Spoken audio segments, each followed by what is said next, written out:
Yo, Hey man, how you doing? all right. All right. You in a good place?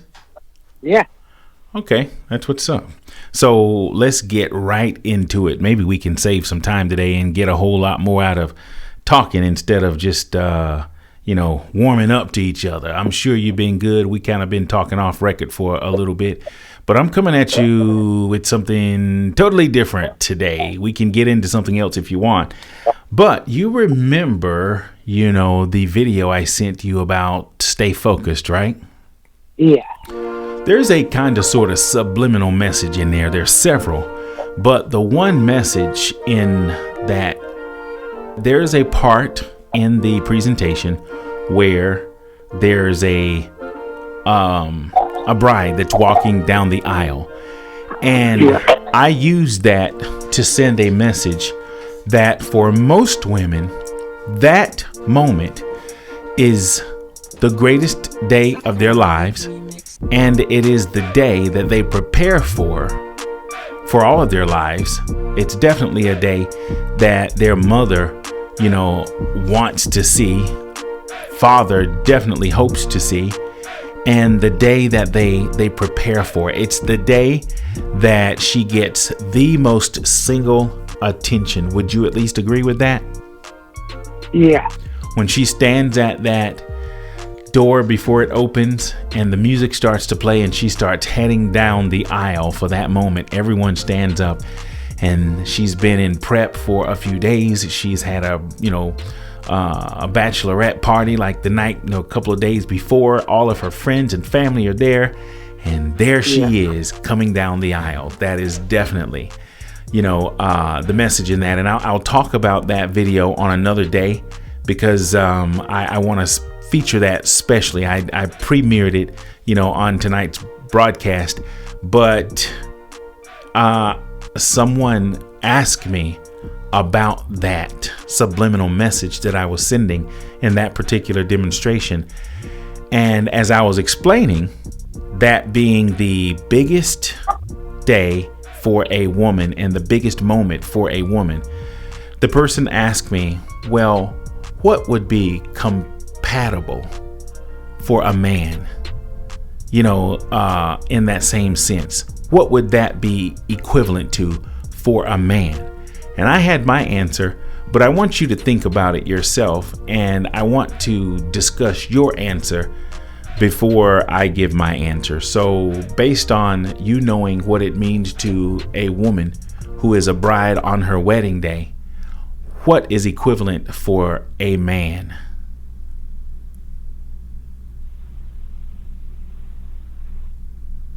The closest thing I could think of is when he gets married too. Really? Yeah, I don't. Nothing else is coming to mind. Okay. So, okay. Can you say that? Say that again. Yeah, maybe having a child or something like that.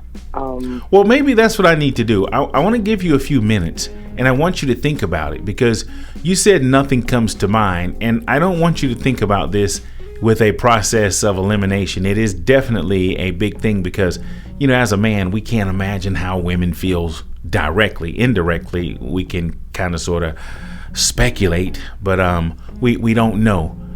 So as it relates to a man, I want to give you some time. I want you to think about it.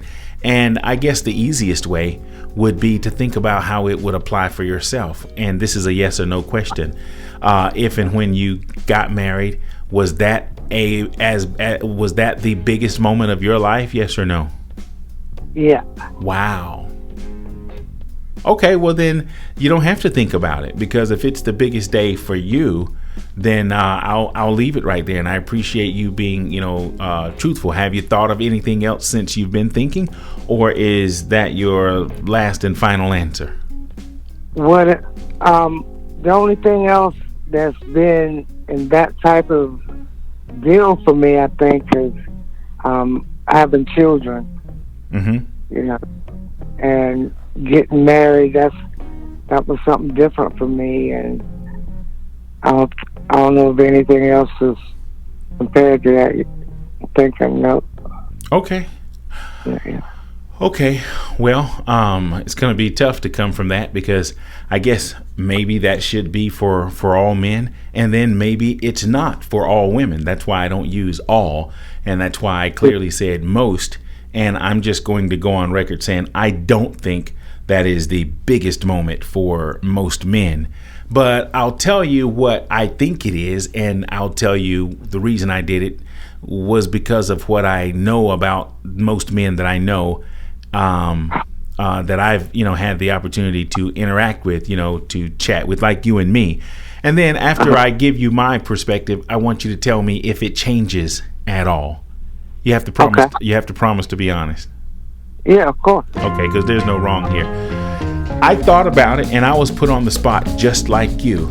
But I did my process really fast, and I really did come up with what I actually am sticking to. And, maybe I could go back to that moment and see if it was the same. It was a very powerful moment for me, but it wasn't like that. It wasn't equivalent to the, what is the word I'm looking for?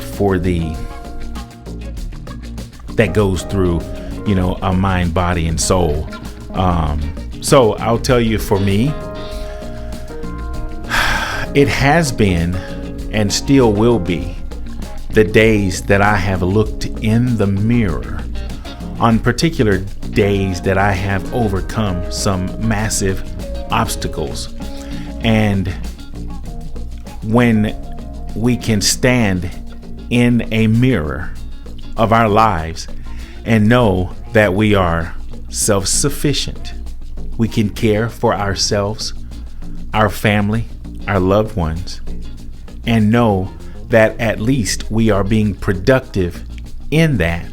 I think that same kind of euphoria, or endorphins, I hope I'm using the right word, that's what really gets into me as a man, and most men, when we can be productive and efficient and I want to say independent, but that wouldn't be in that order. Definitely productive. That's what I think really gets it for us. Can you relate? Yeah, I do see what you mean. Because when you're a man and you grow up and you get to the point where you can take care of your family and really take care of them, you feel like you're being a man in a different way. Then, you know what I mean? You know what I mean. Of course. That's what you're talking about, right? And so, yeah, that is something different for me. But I also, too, think that's the only thing that does for me is the pride. It does make me a better person. And, it makes me, when it happened with me, I started looking down on people. And when what happened to you? When happened to you? When I got to the position financially where I could be, where I could, I guess, where I'm in the more upper class of society, So I want to be careful here. I know what you're saying, but I kind of want to stay on track a little bit. I don't think I used the word finances. It was included in that. And I see why you're saying what you're saying, and I get it. And you were talking about, you having a certain level of pride and you begin to look down on people. I really want you to expound on that. But I'm talking about mostly being productive, because you cannot have money but still feel productive, feel useful, feel appreciated, feel respected and honored, as an individual, not even as a husband or an employee or even an employer, even self-employed. So, yeah, I can see how you can say that, because money is from what I understand, the root of all evil, and it would cause you to have a certain type of attitude and make you look down on people. And that's why, it's not a good thing to do that. And maybe that's why maybe you're going to tell that in the rest of your statement. And I do want you to finish your thought. But I'm not necessarily talking about just reaching a financial level, because financial levels rise and fall all the time. And if you look down on people when you're up, you can almost expect when you're down that, you're going to automatically be looking up at someone else. So I don't know if I got off track, and if what you're saying is the same thing as being productive.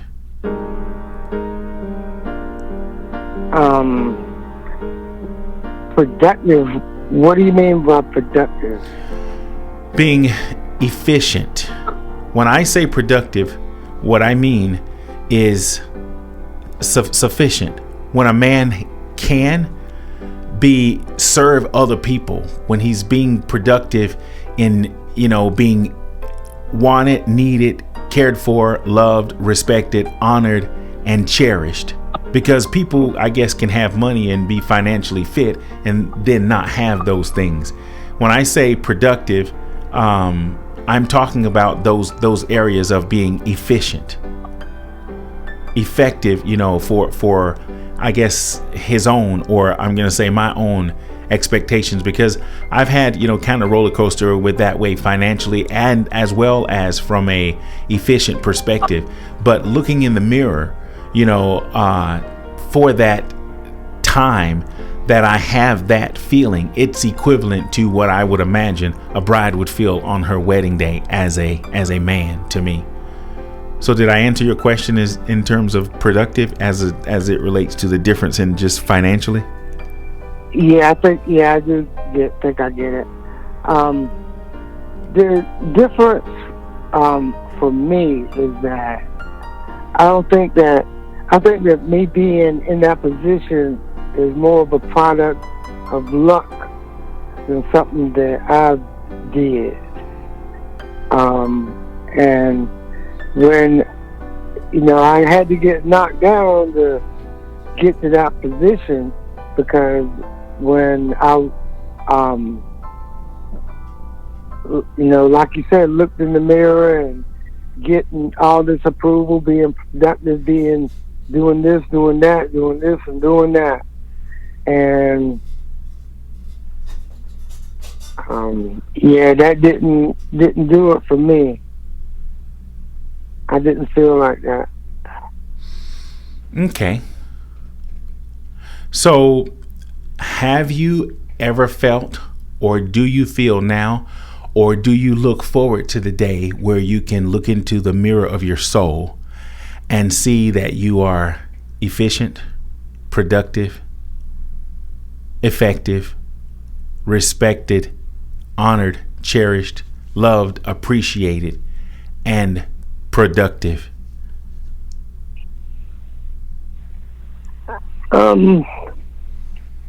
Pretty much. I feel like that now, pretty much, for the most part. I don't really feel like that because I'm still struggling and trying.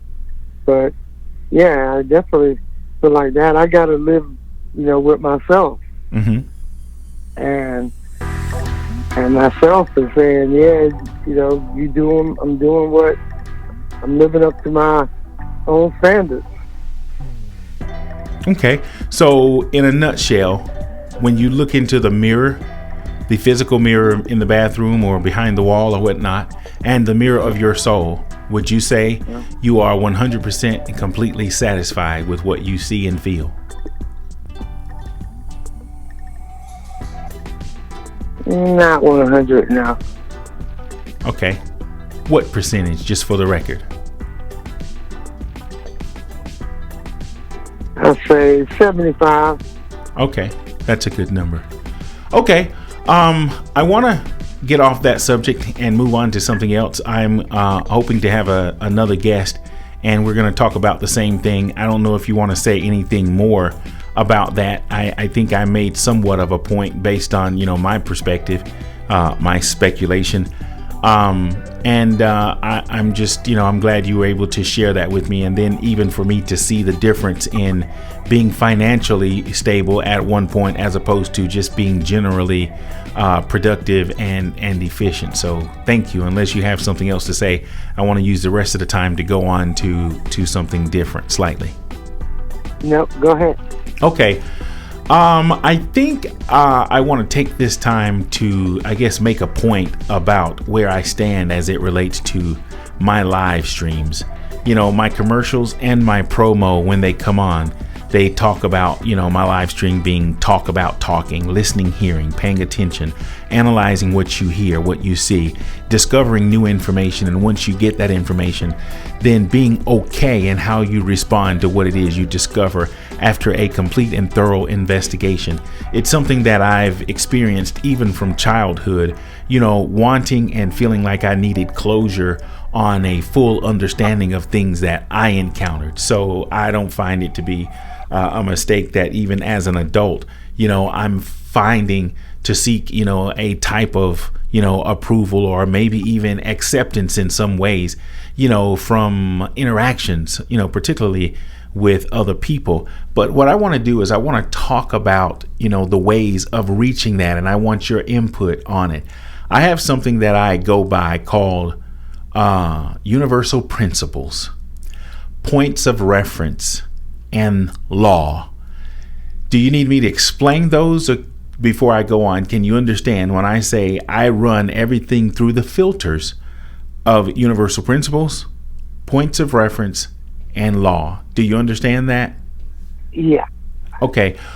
What are your thoughts in terms of being able to emotionally, psychologically, and even conversationally, run anything through those points? And do you think those are good points to run anything by, especially if there's any kind of conflict? Because that's when it matters most. If everything is going good, you don't need conflict resolution. It's when you are in a jam, even yourself, whether it's somebody else or when you're even in your mind, you have to process things in order to bring about peace from within.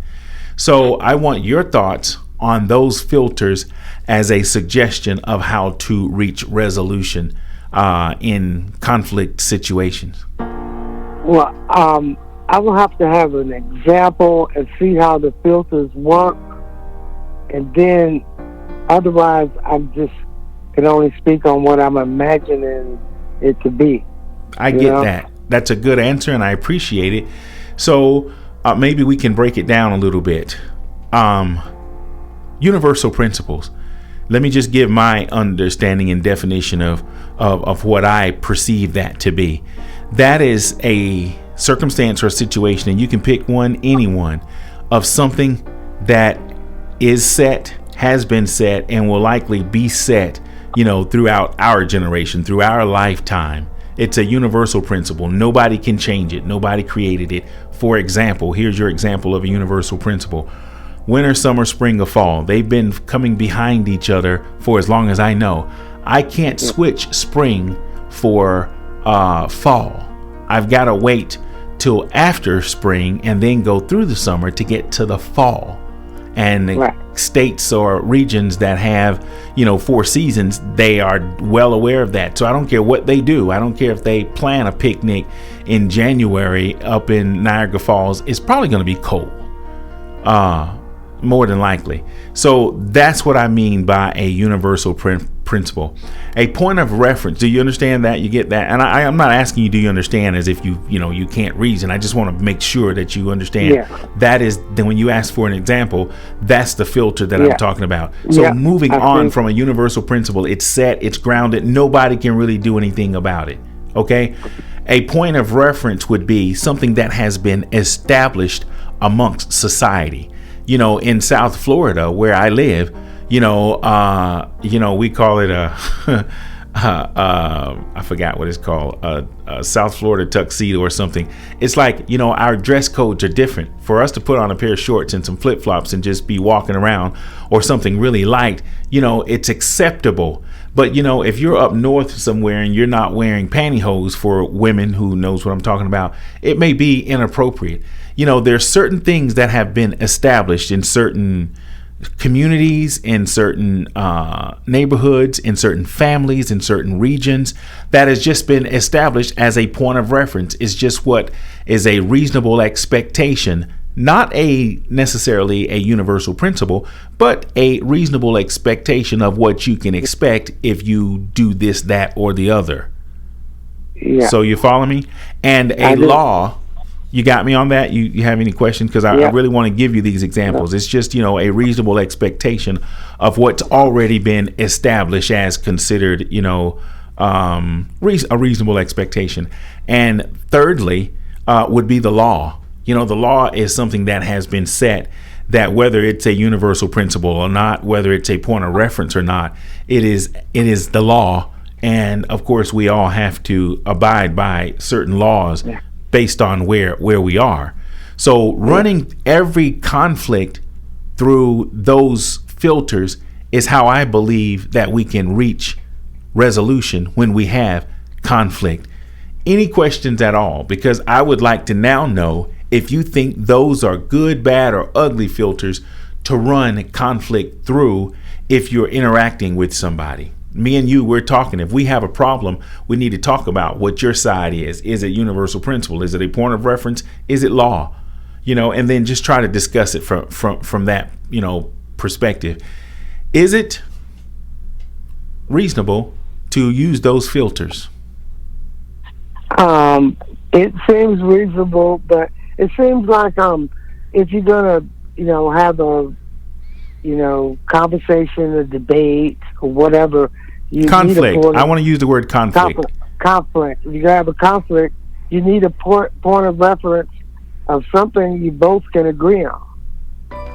Well, I hear what you're saying, and that is true. That's why conflict arises, because people don't agree. So I hear what you're saying, but I want to go beyond. That's what a conflict is, when people don't agree. So what I'm saying is when two people don't, because if two people are agreeing, then you don't need a resolution. Everybody's getting along fine. No, but that's the point of it. When two people are having a disagreement, first you need to find out what they're disagreeing on. That's true. And the first thing you need to find out is what they're talking about. Because a lot of times, most of the time, they're not talking about the same thing. Exactly. And that's what I talk about with Christianity. That's why there's so many different versions of Christianity, but you should be able to talk about it where everybody will agree with each other. But they won't. Okay, I know that's gonna be. We're gonna have to definitely do another show for religion. I promise you, I'll remember to talk about that. I'm just talking about daily conflict resolution, as it relates to, people. Like I said, it could be even within yourself. And I'm talking about reaching a resolve when there's conflict, because when two people don't agree and they need to come together and reason. If I could quote one of my favorite books that said, let's reason together. Two people or more people need to find a place to reason. That's why when I talk about being okay with what you discover when you either use those filters or whatever filters, I don't know if you think those are good filters or not. I think they are a good place to start, because there are some things that just can't be changed. There are some things that are just reasonably a reasonable expectation. And then there are some things that are just law. When you put those three things together and you have a discussion, I think, you should be able to come up with a, basic resolution to basic conflict. And when I say basic, of course, it's subjective. But when you just said, you need to find out something that two people agree on, that's when you use those filters to reach an agreement. And as I said, sometimes, you can use those filters. You can have the conversation until someone's blue in the face. Then that's when you get to that point where someone may not be okay with accepting. And that's why, my promo and my intro to my live stream talks about what happens, when you find out the truth. Can you handle it? Are you man enough, woman enough, human enough to accept, maybe I won't even call it the truth, whatever you discover through those filters. Am I making any sense at all? It's okay to say no, because that's why we're talking. it does, but it's kind of like the subject can be narrowed down more than that. Is what I'm thinking, because for example, if two people argue about COVID, first, what's a virus? Get them to, do they both know what a virus is? I doubt it. You know, and those are the things that I see in conflict. And when you talk about the universal principle and, you know, a point of reference is what a virus is. That would be the point of reference, is what I'm thinking. So, whenever there's a conflict, find the point of reference, define the problem, and define what it is. Okay, I'm going to give you the next 6 minutes to give me an example of what you just said. Someone saying that they tested positive for COVID, and somebody say, well, there's no such thing as how is there such thing as a COVID test? And they say, well, it's a PCR test. Well, what's a PCR test? Well, they don't know what a PCR test is. Well, there you go. You just got the conflict, just got resolved. Now, when they find out what a PCR test is, they'll go both be in agreement that a PCR, no way to tell if you even have a virus from a PCR test. They're both going to be on agreement with that. There won't be no more argument or debate. Well, I said I was going to let your example be the last, thing, and I'm going to stick to my word, because I can't say I got what you mean, but I heard it, and I will definitely process it at another time. But for the sake of time, I'm going to go ahead and move on from that. And as always, I appreciate you. I love you. I respect everything you have to say. And I'm glad we were able to at least get through another one of my live streams. So you have to give me a promise that you'll come back at another time. Maybe we can talk about religion. That'll be definitely a good one. I'll take the next day off when we talk about that. All right. And I'm not even a drinker, but I might even have a drink on that one. Yeah, because I would need rest after that conversation. But anyway, man, thank you so much for your time, and we'll talk again super fantastically soon. All right, you take care, my brother. Okay, 10-4.